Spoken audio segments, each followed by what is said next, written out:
मध्य प्रदेश के भोपाल में एक दिल दहला देने वाली घटना, जहां एक 5 साल की मासूम बच्ची का रेप के बाद हत्या कर दिया गया। ये केस जिसने न केवल देश के कानून व्यवस्था को चुनौती दी है, बल्कि समाज के नैतिक मूल्यों को भी हिलाकर रख दिया है। यह मामला है सृष्टि के साथ हुए अत्याचार का। सृष्टि ईदगाह हिल्स मल्टी में रहने वाली एक 5 साल की मासूम बच्ची, जो आंगनबाड़ी में पढ़ती थी। उसके माता पिता मजदूरी करते थे और जब वो मजदूरी पर जाते तो सृष्टि ज्यादातर समय अपनी दादी के साथ ऊपर फ्लैट में रहती। 24 तारीख दिन मंगलवार को भी सृष्टि ऊपरी मंजिल पर रहने वाली दादी के पास थी। माता पिता काम पर गए हुए थे। दोपहर करीब 12 बजे सृष्टि नीचे वाले फ्लैट पर अपनी किताब लेने जाती है और ये वही समय है जब सृष्टि को आखिरी बार देखा गया था। उसके बाद सृष्टि कहाँ गई, किसी को कोई खबर नहीं। काफी तलाश करने के बाद भी जब सृष्टि का कुछ पता नहीं चला तो उसके परिजनों ने थाने में जाकर उसकी गुमशुदगी की रिपोर्ट दर्ज कराई। पुलिस दल ने उसकी तलाश में मल्टी के आसपास के साथ ही शहर भर के अलग अलग इलाकों में लगे सैकड़ों सीसीटीवी कैमरों के फुटेज खंगालती है। मल्टी के लगभग सभी घरों की तलाशी लेने के साथ ही ड्रोन कैमरों की मदद से सृष्टि की खोज की जाती है, लेकिन सृष्टि का कहीं कुछ पता नहीं चलता। बच्ची के लापता होने के बाद पुलिस की टीम ने 25 सितंबर को भी इलाके में बने सभी फ्लैट व आसपास की तलाशी लेती है। इस दौरान करीब 1000 फ्लैट्स को सर्च किया गया। तभी पुलिस की टीम एक घर पर पहुंचती है जहां ताला लगा हुआ था। आस पड़ोस के लोग बताते हैं उस घर में चंचल, उसकी माँ और उसका छोटा भाई अतुल उस फ्लैट पर रहते हैं। पुलिस टीम जब चाबी के लिए पूछती है तब चंचल वहां जाती है और कहती है चाबी माँ के पास है और वह काम पर गई हुई है। पीड़ित परिवार ने भी तब आरोपी परिवार पर भरोसा जताया। फिर पुलिस वहां से लौट जाती है। 2 दिन बीत गए पर सृष्टि का कहीं कोई पता नहीं चला। सभी अपने अपने तरीके से सृष्टि को ढूंढने में लगे हुए थे। तीसरे दिन मतलब 26 सितंबर को फ्लैट में रहने वाले लोगों ने नोटिस किया कि यहाँ एक अजीब सी बदबू आ रही है। सभी फ्लैट और आसपास में जाकर देखने के बाद पता चलता है कि यह बदबू चंचल के घर से आ रही थी। लेकिन जब लोग चंचल के घर में पहुंचे तो चंचल ने उन्हें अंदर आने से मना कर दिया। इसके बाद पुलिस को कॉल करके सूचना दी गई। जब पुलिस फ्लैट में पहुंचती है तो चंचल ने एक मरा हुआ चूहा दिखाकर कहा कि बदबू इसकी आ रही है। लेकिन काफी देर तक जब बदबू कम नहीं हुई तो पुलिस का शक गहरा होता गया। पुलिस जबरदस्ती कमरे के अंदर जाती है और बहुत तलाशी लेने के बाद एक पानी की टंकी में बच्ची का शव मिलता है। पानी में पड़े रहने के कारण सृष्टि का शव फूल गया था। टंकी सहित सृष्टि के शव को पोस्टमार्टम के लिए भेजा जाता है। पुलिस चंचल और उसकी मां दोनों को गिरफ्तार कर लेती है।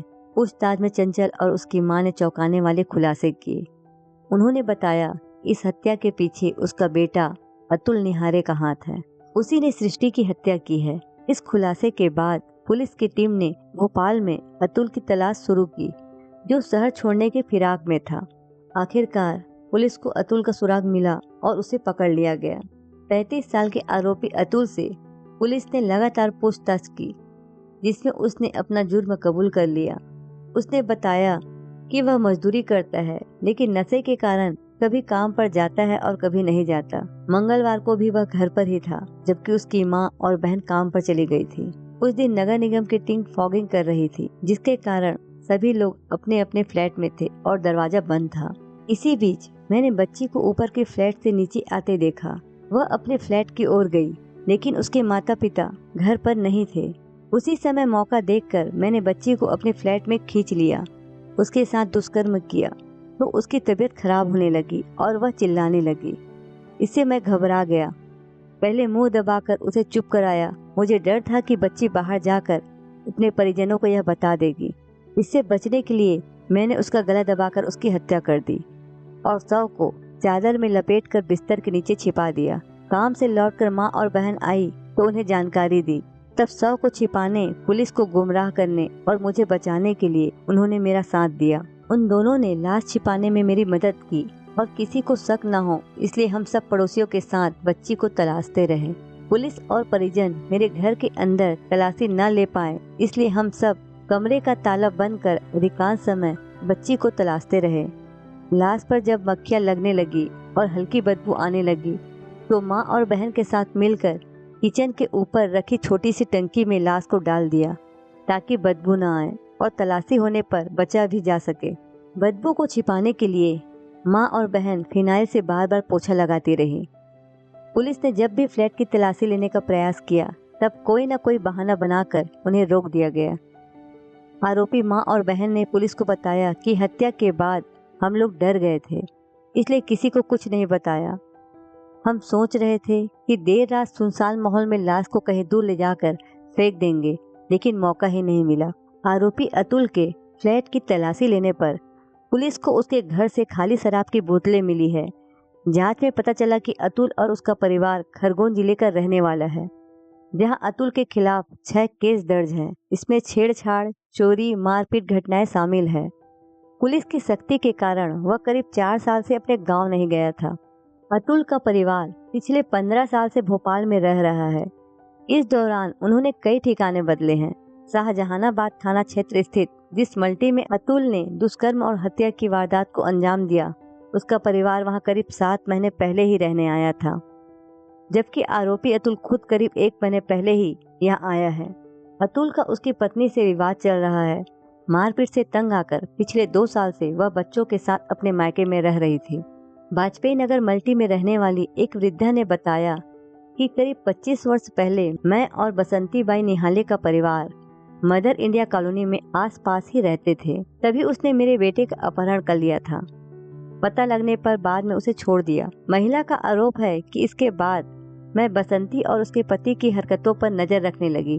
वह मोहल्ले और आसपास की कई नाबालिग लड़कियों और महिलाओं को अपने संपर्क में लेती थी।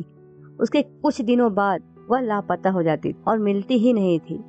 कुछ साल पहले भी वाजपेयी नगर मल्टी से एक मासूम बच्चा चोरी हुआ था, जो आज तक नहीं मिला। आरोपी की बहन चंचल का भी ह्यूमन ट्रैफिकिंग कनेक्शन सामने आया है। बताया जा रहा है कि 35 वर्षीय इस महिला के मोबाइल में कई लड़कियों की तस्वीरें उनके मोबाइल नंबर सहित मिला है, जिससे सेक्स रैकेट में जुड़े होने की बात भी कही जा रही है। जिस बिल्डिंग में वह रहती है, वहाँ के लोगों का कहना है कि लड़कियों से शादी कराने के लिए वह कुंवारे लड़कों की तलाश करती रहती थी। इसके बाद 2 से 2.5 लाख रुपए में सौदा कर शादी कराती थी। उसने मल्टी में रहने वाले कई लड़कों को यह ऑफर दिया था और उन्हें लड़कियों के फोटो भी भेजे थे। वहाँ के रहने वाले बहुत से लोगों ने बताया है कि अतुल निहाले की मां बसंती बाई निहाले और उनका पूरा परिवार आपराधिक प्रवृत्ति का है। यह घटना न केवल उसके परिवार के लिए एक त्रासदी थी, बल्कि यह पूरे समाज के लिए एक बड़ा सवाल है कि हम अपने बच्चों को कितनी सुरक्षा दे पा रहे हैं। उन्हें एक सुनहरा भविष्य देना तो दूर, हम उनका भविष्य ही नहीं बचा पा रहे हैं। इन सब में जिम्मेदार कौन है? हमारे देश का कानून, समाज या फिर हम?